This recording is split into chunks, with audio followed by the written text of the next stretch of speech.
I'm meteorologist Peter Chan at the National Weather Service for Alaska statewide weather on this Thursday, August 21st. On the weather map this Thursday afternoon, there is an area of low pressure in the North Pacific south of the Gulf, and a weakening occluded front wrapped around this low is going to push a trough of low pressure and brush the outer Panhandle coast on Friday with some rain or rain showers.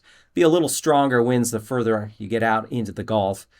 But otherwise, as we look toward areas of South Central, should be a pretty good early weekend shaping up with sunshine and warm temperatures. A number of locations in South Central could see temperatures in the 70s.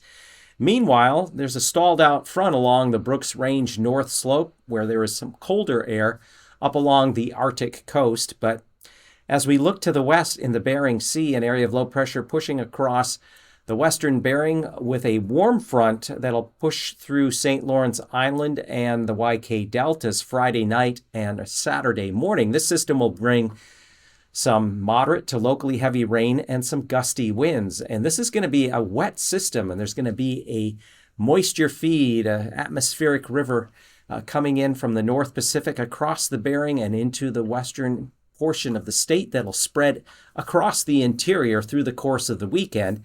Some heavier rainfall is certainly possible along the southward-facing slopes of the Brooks Range in those areas north of the Yukon River as we go through Saturday into Sunday. And then we also are taking a look at the potential for warm temperatures, as I mentioned earlier, over South Central, though there could be a few pop-up showers in that warmer air.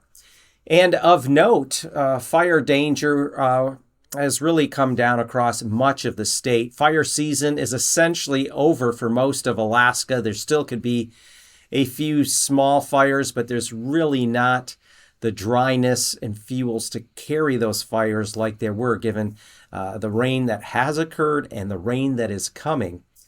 Also, good news, Mount Spur status has been lowered to green or normal. At this time, we no longer expect an eruption like we were here over the past several months, and it looks like Mount Spur at least will remain quiet for the time being. For Alaska statewide weather, I'm Peter